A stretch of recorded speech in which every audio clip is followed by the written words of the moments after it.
DJP, Ingeniería Electromecánica, presenta. En CETX, Jaime Restrepo Vázquez está atizando el fuego.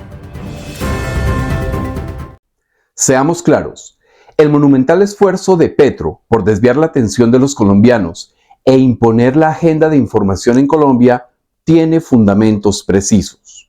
Para Petro, existe la necesidad imperiosa de distraer a la ciudadanía de asuntos gruesos que demuestran el grado de putrefacción del petrismo y del propio presidente.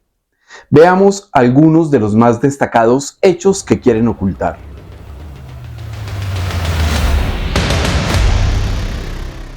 Un asunto que sigue evidenciando la cloaca infecta desde la que se decide el destino de los colombianos es el caso de la UNGRD. El testimonio de Snyder Pinilla, en el que asegura que su jefe, Olmedo López, le dijo que la corrupción que reportaba sería bien vista por Petro, reviste una gravedad extrema. Yo me le acerco y le digo, doctor Olmedo, cumplí ya la misión con el doctor Calle y ya completé lo del día anterior de la doctora Sandra Ortiz. Me coge como de brazo, me dice, muy bien, Snyder, con esto, lo dijo, vamos a quedar muy bien parados con el presidente, con el gobierno nacional. Nosotros ya estábamos metidos, inmersos dentro de este tema de corrupción. Esa es la realidad. Pero donde no se den cuenta, se lo digo acá con vergüenza, donde no se den cuenta que eso pasa con los carrotanques, Dios no quiera, nosotros qué estaríamos haciendo hoy, porque estuviéramos torciendo todo lo que había para este año para poder lograr, conseguir lo que le pidieran al doctor Olmedo, sus jefes, conseguir lo que le pidieran al doctor Olmedo, sus jefes. Abro comillas, desviando los recursos y consiguiendo todo lo que a Olmedo le pidieran sus jefes, cierro comillas. Este apartado de la declaración de Pinilla confirma que fue desde la cúpula del gobierno Petro, desde la cabeza que es el propio presidente, que se orquestó el atraco al erario a través de la UNGRD. No es un descubrimiento, porque todo el desvío de recursos tenía dos destinatarios y dos propósitos: los bolsillos de los corruptos, obviamente, y el soborno a figuras claves del Congreso para aprobar las disparatadas reformas de Petro. Concretamente, el beneficiario mayor siempre fue el presidente.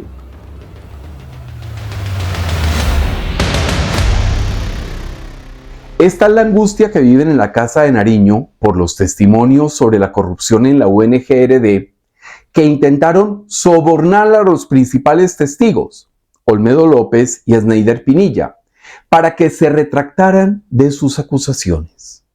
Como si ya no fuera suficiente, al escándalo de corrupción de la Unidad de Gestión de Riesgo le surgió otro escándalo, un soborno millonario para tratar de comprar a los confesos delincuentes y hoy delatores, Snyder Pinilla y Olmedo López.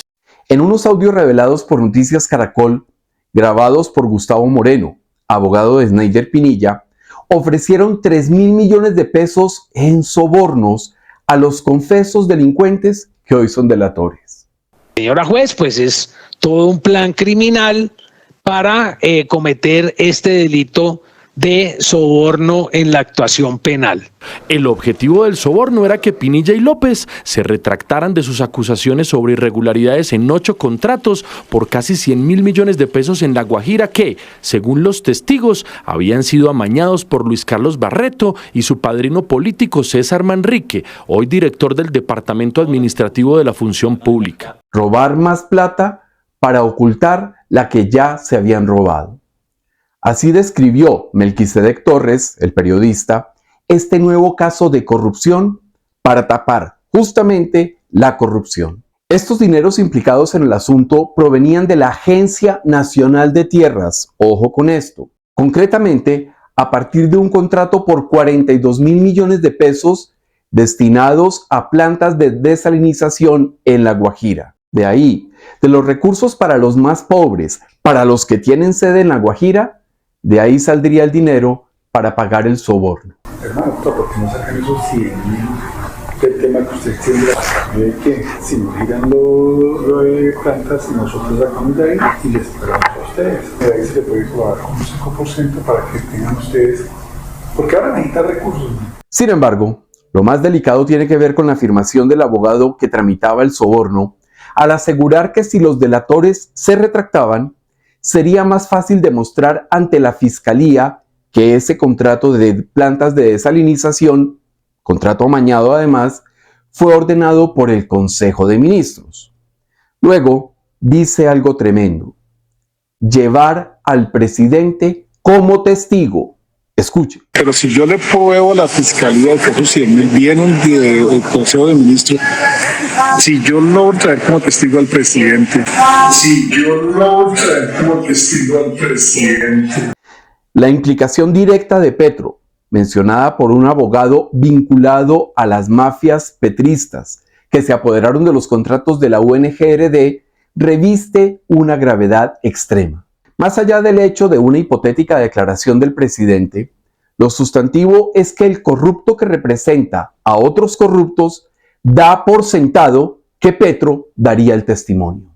Esto demuestra que Petro estaba enterado de lo que estaba pasando en la UNGRD, a tal punto que era posible, se daba por descontado, que saldría a defender a los operadores de la corrupción que lo beneficiaron al desviar recursos de los más pobres para aceitar maquinarias compradas en el Congreso.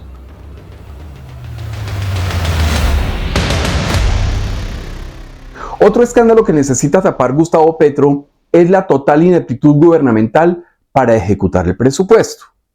Lo peor, quiere más plata mientras la realidad demuestra que el gobierno tiene guardado el dinero de todos los colombianos. Mire, aquí tengo unos programas del Ministerio de Vivienda. Mi casa ya urbana tiene 260.000 millones de pesos, nada más y nada menos. ¿Sabe cuánto han ejecutado?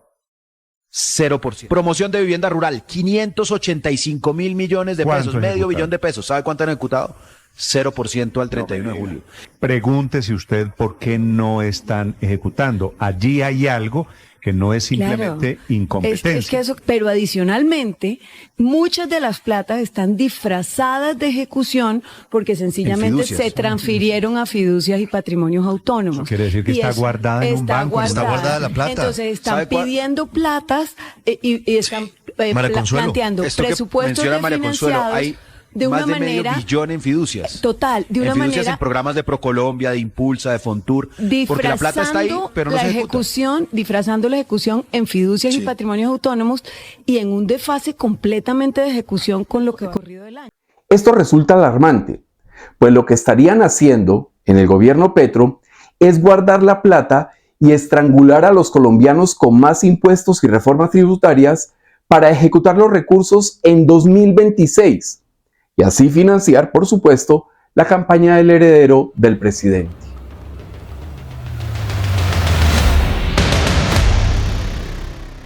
Otra realidad que Petro necesita tapar con urgencia y desesperación es el control rural y urbano de la criminalidad, el mismo que viene creciendo aceleradamente en todo el territorio nacional. De hecho, la zona del Sumapaz, justo en las goteras de Bogotá, ya está siendo controlada por los grupos narcoterroristas, que incluso realizan retenes y requisas a plena luz del día.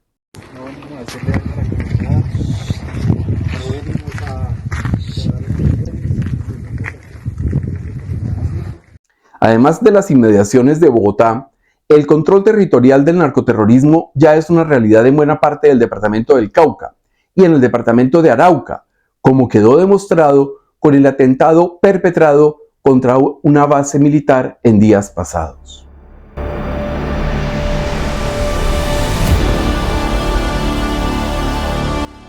La realidad que demuestran los hechos anteriormente descritos es que la delincuencia, tanto la de cuello blanco como la de los violentos, está haciendo su agosto en Colombia. En términos muy del presidente, a Petro se le despiporró el país. Y con su incapacidad para gobernar y para administrar, solo puede recurrir a lo único que sabe hacer medianamente bien: pronunciar discursos pomposos y vacíos para embaucar incautos. Entonces, la estrategia de distraer con la victimización y el manido discurso de la lucha de clases, dividiendo Colombia entre pobres y oligarcas, es la opción desesperada que han escogido los estrategas mediocres de la Casa de Nariño. Y aquí no nos vamos a dejar matar. Y aquí no nos vamos a dejar que Colombia sea el paraíso eterno de la muerte. La gigantesca cortina de humo lanzada por Petro, en la que supuestamente la oligarquía y la mafia lo quieren asesinar, busca conmover a sus huestes y tratar de revivir el fervor que puso a Petro como líder del falso estallido social de 2021. De hecho, Petro evoca su vida terrorista como si fuera un acto heroico, en el que él, más que un presidente, es un revolucionario que está llevando adelante un cambio que, según su particular visión psicopática, no tiene reversa. Aquí nos rebelamos, aquí cambió Colombia. Quizás sea el último mohicano miembro del M-19, pero quizás me ha tocado a mí otra vez el signo de los arcadios. No nos rendimos. El asunto de las amenazas es un disparate, una historia hecha de relatos que no encajan entre sí. Durante semanas Petro habló de un golpe de Estado y luego, para echar más sal en el cocinado, aseguró que la DEA le había notificado que estaba en peligro. De hecho, el embajador de Estados Unidos dijo, en ese lenguaje diplomático sinuoso, que era una situación muy delicada, refiriéndose a un posible atentado contra el presidente. ¿Acaso la crisis de seguridad que vive Colombia no pone en riesgo la vida de Petro? No hay que tener un ejército de analistas, ni fuentes de inteligencia, ni monitoreo de comunicaciones para saber que el riesgo de un atentado contra el presidente colombiano es una realidad que siempre, no solo ahora, preocupa a los gobiernos extranjeros. ¿Acaso los socios de Petro no intentaron derribar el helicóptero de Duque y a Uribe no le hicieron varios atentados desde el propio 7 de agosto de 2002? Total, históricamente los presidentes siempre han sido objetivos militares de las mafias. Sin embargo, es un hecho que la DEA ni posee la inteligencia ni está interesada en conocer planes de un presunto magnicidio. Para eso, los Estados Unidos tienen agencias especializadas como la CIA y hasta el propio FBI. No obstante, la DEA sí conoce los planes de los narcotraficantes, aquellos que justamente están muy aliados con Petro, en su gran mayoría, negociando la disparatada paz total del presidente. ¿Acaso el atentado provendría de las mismas filas violentas del petrismo para conseguir un mártir? ¿Será que Petro incumplió el pacto de la picota y despertó el deseo de venganza de quienes lo apoyaron desde las cárceles para llegar a la presidencia? Como el tema de la DEA no causó el revuelo que necesitaban para levantar esa enorme cortina de humo, Petro siguió insistiendo ya no con la información de la embajada, sino con el testimonio de un pastor evangélico. Y después apareció un pastor evangélico en un aeropuerto y le llegaron otros dirigentes religiosos, dijeron, qué susto, mire lo que escuchamos. Uno se pregunta, ¿en qué y con quiénes andan esos pastores que gozan de una confianza de tal dimensión que los presuntos criminales confiesan delante de ellos sus planes de asesinato? Además, ¿en dónde queda el secreto pastoral si esos presuntos pastores llegan a un aeropuerto a comentar lo que alguien les dijo en reserva? En este episodio hay varios entuertos. El primero es que Petro, con una investidura otorgada, quién sabe por qué diablo, decidió ordenar a un pobre diablo como pastor, alguien que no lo es en la realidad. No, yo he aclarado siempre, Vicky, que yo no he sido pastor. ¿Es confiable el testimonio de una persona que dice un día que no es pastor y al otro día guarda silencio sobre su presunta investidura? Pastor Alfredo Sae, muy buenas noches y gracias por aceptar la invitación. Holman, gracias a ti. Yo creo que era necesario que el país entienda la grave situación que atraviesa el señor presidente de la República. Es que Alfredo Saade es un paracaidista de vieja data. Intentó aterrizar en el uribismo en su momento e incluso era invitado a ofrecer conferencias en eventos de Primero Colombia a principios de este siglo. En esas conferencias se hablaba también de Petro. Y no se hablaba bien de Petro, por supuesto. De eso soy testigo.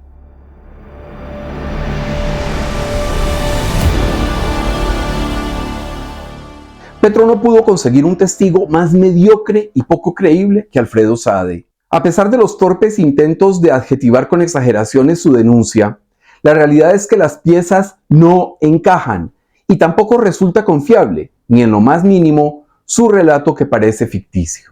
En un gobierno de ineptos, el relato mata el dato.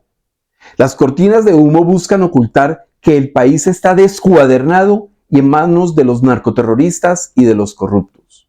Siguen tratando como tontos a los colombianos. Unos pocos todavía le creen, pero la gran mayoría no. DJP. Ingeniería electromecánica. Especialistas en mantenimiento preventivo y correctivo de ascensores, instalación de controles de acceso para su residencia o empresa, e instalación y modernización de todo tipo de puertas vehiculares y peatonales.